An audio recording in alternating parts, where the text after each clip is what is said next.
मतलब झारखंड के आदिवासियों ने डीलिस्टिंग को नकार दिया पहला बार। भाजपा, आरएसएस और जनजातीय सुरक्षा मंच के लोगों को इस बात का एहसास दिला दिया है कि उन्होंने गिरने का छत्ता को क्यों छेड़ा हैं। ना आदिवासी का भी टूटा था ना टूटेगा, ना झुका था ना झुकेगा। तो आदिवासियों को लड़ाना बंद करें। ऐसे 400 पार का नारा देने वालों का जो है कि बैंड बज गया। अब सारा चीज़ों को पूंजीपतियों को लोग सौंपना चाहते हैं। देश का 12 करोड़ आदिवासी को बेइज्जत किया। आरएसएस सैकड़ों मतलब वर्षों से जो है कि बेइज्जत करा। वनवास हरमंत्रन और ये जो आरक्षण, ये सब आरएसएस का कुल्हाड़ी है। मैं कहता हूँ बुद्धि खोलिए, दिमाग खोलिए।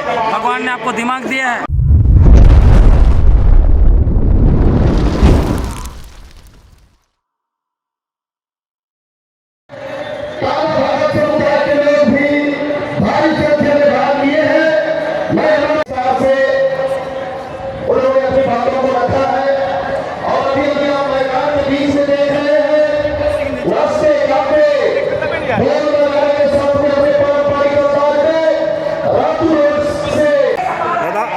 आदिवासी एकता रैली में हजारों की संख्या में भीड़ दिख रहा है और इससे पहले डीलिस्टिंग का भी रैली हुआ था।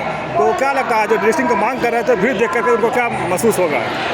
देखिए, पहली बात तो मैं ये कहना चाहूँगा कि डीलिस्टिंग की जो रैली थी 24 दिसंबर को, ये लोग को दावा था कि 1 लाख लोग आएंगे, 10,000 से भी कम आए।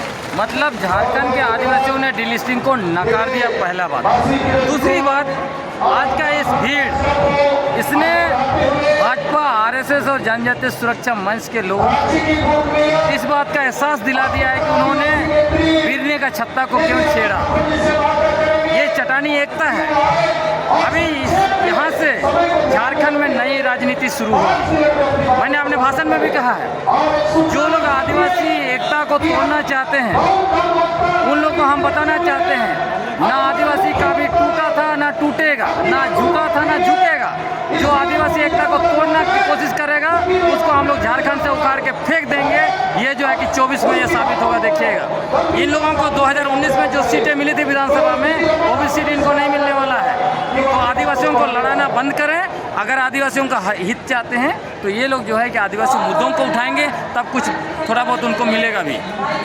दादा, अभी एक नया मामला है कि मुख्यमंत्री ईडी कार्रवाई में जेल चल गए, तो उसको किस तरह से आप लोग देखते हैं? देखिए, हेमंत सोरेन को 2 कारण से टारगेट किया गया। एक कारण, पहला कारण तो ये है, जो हार्वर्ड में जो उनका लेक्चर था उसमें उन्होंने बहुत स्पष्ट कहा था कि आदिवासी हिंदू नहीं है। तो आरएसएस को बहुत ज़्यादा चिढ़ हो गया, नंबर 1। नंबर 2, जिस तरह से इंडिया अलायंस पूरे देश में खड़ा हो गया, इससे 400 पार का नारा देने वालों का जो है कि बैंड बज गया। जिनको लगा कि अब इस जो अलायंस को बिना तोड़े इनका कुछ होने वाला नहीं है।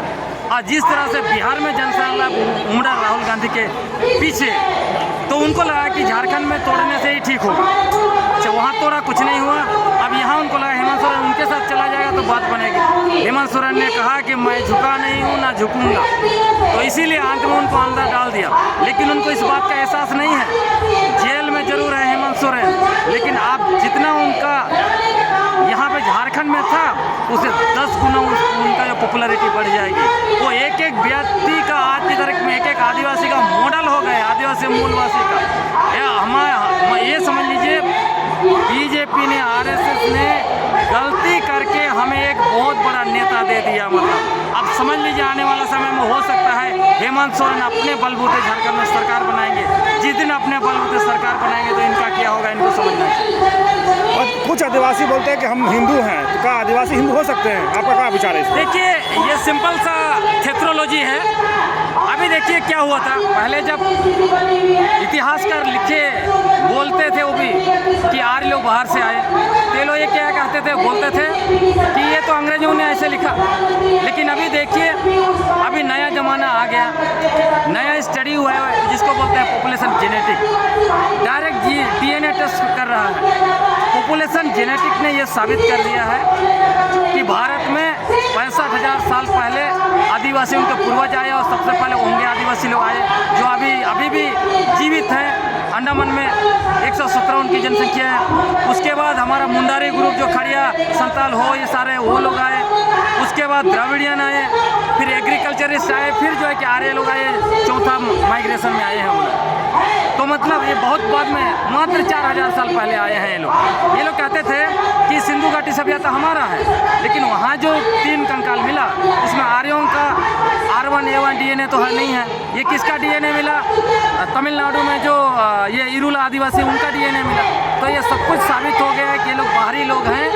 तो जब हमारा आदिवासी 65,000 साल पहले से आया, आपका धर्म 4000 साल पहले आया, तो कैसे आप कह सकते हैं आदिवासी हिंदू है? और उसमें अगर कहीं बहुत कुछ है, यदि आदिवासी हिंदू है तो उनका जो है कि अपना जो है धर्म गुरु क्यों है? वाहन कैसे होना चाहिए? नहीं ना होना चाहिए।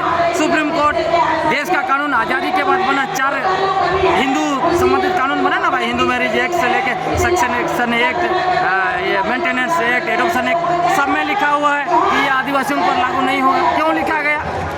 तो एक नहीं है। अभी मैं बोलना चाहूँगा, उसी में आधा घंटा चला जाएगा आपका। कुल मिलाकर ये आदिवासी हिंदू नहीं है, वो ज़बरदस्ती जो हिंदू बने हैं उनको जो है कि वो बुलवाता है कि आदिवासी। इसीलिए मैं कह रहा हूँ, उनको मैं कहना चाहता हूँ, जो लोग बोलता है कि जो है कि जो ईसाई धर्म को अपनाता है उनको निशाना बनाता है, भाई तुम भी संविधान का अनुच्छेद 25 का ही जो है कि अधिकार लेके हिंदू धर्म को अपनाए हो।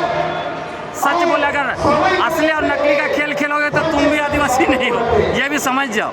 यहाँ पे इसलिए सीधा सा बात है, भारत में 65,000 साल पहले जो आए उनके वंशज जो भी हैं वो आदिवासी है, चाहे किसी भी धर्म को मानते हैं। इसलिए आरएसएस के खेल में तुम असली हो हम नकली हैं ये सब में नहीं जाना चाहिए। आदिवासियों का मूल मुद्दा आदिवासी पहचान, आदिवासी के जल जंगल जमीन भाषा संस्कृति परंपरा रीति रिवाज 5वीं अनुसूची पूरा को बचाने के लिए लड़ाई लड़ना। आदिवासियों का अपना मूल मुद्दों पे खड़ा रहना चाहिए, इसमें विभाजित नहीं होना चाहिए। ये लोग देखिए तोड़ने का 2 कारण है, एक तो वोट निश्चित है और दूसरा सबसे बड़ा आदिवासियों का बचा खुचा जंगल जमीन खनिज संपत्ति सारा चीज़ों को पूंजीपतियों को ये लोग सौंपना चाहते हैं, वो निशाना है। ये लोग जानते हैं कि भारत में आप याद करिएगा जब अंग्रेज आए, मुगल भी आए, किसी ने विरोध नहीं किया। जो लोग कहते हैं अपने को हम बड़े बड़े देशभक्त हैं, कभी विरोध किया? आदिवासी ही हैं जो पहली बार जो है अंग्रेजों को विरोध किया। बोला जब आदिवासी इलाके में घुसे उनको बोला कि ये इलाका हमारा है, ये ज़मीन हमारा है, तुमको हम स्वीकार नहीं करेंगे, यहाँ हमारा शासन चलेगा। आप इतिहास उठा के बता दीजिए ना किसने विरोध किया? मुगल लोगों का गुलामी किया इन लोगों ने अंग्रेजों का गुलामी किया। ना मुगल आदिवासी को गुलाम बना पाया, ना अंग्रेज गुलाम बना पाया। हम लोग उनके वंशज हैं, इसलिए हम इनके गुलाम नहीं बन सकते हैं। हम ना झुके हैं ना झुकेंगे, ना टूटे हैं ना टूटेंगे। इसलिए सावधान होना चाहिए इनको। आप जो है यहाँ से नई राजनीति शुरू होगी, इनका यही है। अगर आदिवासी समाज को इसी तरह बांटने की कोशिश करेंगे, इनको हम लोग जिस तरह से 19 में उखाड़ के फेंक दिए ना, ये लोग हमारा CNTSPD कानून को जाके ख़त्म करना चाहता था, सारा लैंड बैंक लेके आया। ये लोग सरना आदिवासी के हितैषी ही बोलता है। सरना का तो खूंटी जिला का खाली देखिए 141 सरना स्थल का 488 एकड़ जमीन को लैंड बैंक में डाल दिया। पूरा झारखंड का सरना स्थल देसौली, उसके बाद जाहिर थान सबको लैंड बैंक में डाल दिया। ये हितैषी कैसे हैं? अगर हितैषी हैं तो यहाँ जो गोंड आदिवासी लोग छत्तीसगढ़ में हसदेव जंगल में सारा उनको वोट दिया, क्यों उनका पूरा जंगल 1,75,000 हेक्टेयर जंगल को अडानी को क्यों दे रहा है ये लोग? तो आदिवासियों को आँख खोलना पड़ेगा। मैं ये भी बोलता हूँ, हम लोग को आरक्षण के नाम से लड़वाता है और आरक्षण का विरोध करता है, ये संघी लोग हैं। इसलिए आदिवासियों से मैं कहता हूँ पहचानो अपने मूल दुश्मन को। तुम्हारा दुश्मन तुम्हारा संविधान को ख़त्म करने जा रहा है, तुम्हारा जो भी कानून है CNTSPD कानून को, तुम्हारा पहचान आदिवासी पहचान को मटियामेट करके वनवासी बोलता है। अब देखिए सुधीर चौधरी देश का 12 करोड़ आदिवासी को बेइज्जत किया। RSS सैकड़ों मतलब वर्षों से जाएगी बेइज्जत करा। वनवासी बोलता है, वनवासी का क्या मतलब? जंगली। आदिवासी को जंगली बोलता है। अब आदिवासी जाग गया है। अगर आदिवासी को वनवासी बोलोगे तो जो है कि आदिवासी मुंह तोड़ जवाब दे। हम आदिवासी हैं, भारत के इसके प्रथम निवासी हैं और यहाँ के मालिक हैं। हम उनके वंशज हैं जो 65,000 साल पहले आए। हम इस देश के मालिक हैं। 2024 चुनाव वर्ष कहा जा रहा है, लेकिन उधर डिलिस्टिंग रैली, इधर आदिवासी एकता रैली, इसको कैसे देखें? कौन सा? 2024 जो है चुनावी वर्ष कहा जा रहा है, लेकिन डिलिस्टिंग रैली उन लोग भी कर रहे हैं और आप लोग भी आदिवासी एकता रैली कर रहे हैं, इसको कैसे? उनको जो करना है करे। और जितना डिलिस्टिंग बोलेंगे, मैं तो कह रहा हूँ डिलिस्टिंग, धर्मांतरण और ये जो आरक्षण, ये सब RSS का कुल्हाड़ी है। ये कुल्हाड़ी आदिवासियों को पकड़वाना चाहता है ताकि आदिवासी एक दूसरे को भी काटे और अपने अधिकार को भी काटे। और डीलिस्टिंग का क्या है सच्चाई? सच्चाई ये है, धर्म के आधार पर लिस्टिंग नहीं हुआ है तो डीलिस्टिंग भी धर्म के आधार पर नहीं होगा। किसके आधार पर होगा? लोकूर कमेटी 1965 का जो 5 क्राइटेरिया। और मैं बताता हूँ, शहर में रहने वाले जितने भी आदिवासी हैं, चाहे वो सरना मानता है, ईसाई मानता है या हिंदू धर्म को मानता है, जब लोकूर कमेटी का कुल्हाड़ी चलेगा डीलिस्टिंग का, कोई नहीं बचेगा। उधर जो हमारा करिया मुंडा है, उधर जो है कि भगत जी हैं, छत्तीसगढ़ से आते हैं, इनके सारे बाल बच्चों का डीलिस्टिंग हो जाएगा। इनको पता नहीं है, इसलिए मैं कहता हूँ बुद्धि खोलिए, दिमाग खोलिए। भगवान ने आपको दिमाग दिया है, आप आरएसएस के एजेंडा में मत चलिए। आप अपना ही समाज को मट्यामेट कर रहे हैं। आने वाला पीढ़ी आपको माफ नहीं करेगा। इतिहास ऐसे लोगों को माफ नहीं करने जा रहा है। इस रैली को उन लोग कांग्रेस की रैली बोला है। उन लोग बोले, पहले तो बोला था ईसाइयों की रैली है, तब देखा कि यहाँ तो बड़े बड़े सरना नेता है, तब वो नहीं बना, तब अब ईसा बोल रहे कांग्रेस की रैली। उनको बोलने से कुछ नहीं होता है। हाँ, कांग्रेस की रैली होती तो कांग्रेस के अध्यक्ष रहते ना, प्रदेश अध्यक्ष रहते, राहुल गांधी इधर घूम रहे हैं, वो यहाँ पे रहते, उनके बड़े बड़े नेता रहते। बंधु तिर्की भले कांग्रेस में, लेकिन बंधु तिर्की जाने जाते आदिवासी नेता के रूप में, तो ये जो भी बोलेंगे उससे फर्क नहीं पड़ता है। देखिए, उन्होंने बहुत कोशिश किया था, कई धर्मगुरु लोगों को, तथाकथित धर्मगुरु लोगों को लगाया कि इस रैली में मत जाओ, लेकिन आए ना भाई, पूरा मोराबादी मैदान भर गया ना। ये क्या बता रहा है? ये यही बता रहा है तुम्हारा जो है कि वो थोथलेबाजी नहीं चलेगा, तुम्हारा झूठ नहीं, फरेब नहीं चलेगा। आदिवासी सच जान चुका है। जिस तरह से धर्मांतरण के नाम से तुमने लड़ाया, तुमने आरक्षण के नाम से लड़ाया, आप डीलिस्टिंग के नाम से लड़ना चाहते हो, हम नहीं लड़ने वाले हैं। ये रैली ये बात को साबित कर रहा है, उनको समझना चाहिए। परिचय दीजिए अपना।